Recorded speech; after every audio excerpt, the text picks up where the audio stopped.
భారతదేశ కరెన్సీపై ఫోటో ముద్రించదగ్గ అర్హత కలిగినటువంటి ఏకైక వ్యక్తి బాబాసాహెబ్ అంబేద్కర్. ఎందుకంటే రిజర్వ్ బ్యాంక్ ఆఫ్ ఇండియాని స్థాపించడంలో డాక్టర్ బిఆర్ అంబేద్కర్ గారి పాత్ర అత్యంత కీలకమైనది. 1925లో బ్రిటిష్ గవర్నమెంట్ భారతదేశంలో ఒక కేంద్ర బ్యాంకుని ఏర్పాటు చేయడం కోసం హిల్టన్ యంగ్ కమిషన్ నియమించింది. ఈ హిల్టన్ యంగ్ కమిషన్నే royal commission on Indian currency and finance అని కూడా పిలుస్తారు. ఈ కమిషన్ ముందు డాక్టర్ బిఆర్ అంబేద్కర్ గారు స్వయంగా హాజరై భారతదేశ ద్రవ్యోల్బణాన్ని అరికట్టడానికి, కరెన్సీ యొక్క స్థిరత్వాన్ని కాపాడడానికి ఒక కేంద్ర బ్యాంకు అవసరమని బలమైన సాక్ష్యాన్ని ఇవ్వడం జరిగింది.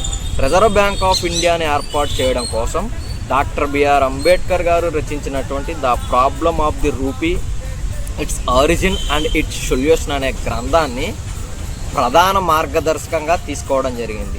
హిల్టన్ యంగ్ కమిషన్ తన నివేదికలో డాక్టర్ బిఆర్ అంబేద్కర్ గారి యొక్క ఆర్థిక మార్గదర్శకాలను, నియమాలను పొందుపరిచి 1934లో ఆర్బీఐ చట్టాన్ని తీసుకొచ్చి 1935 ఏప్రిల్ 1వ తారీఖున రిజర్వ్ బ్యాంక్ ఆఫ్ ఇండియాని స్థాపించడం జరిగింది.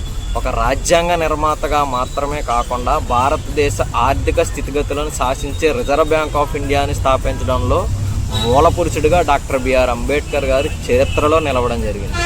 జై భీమ్, జై భారత్.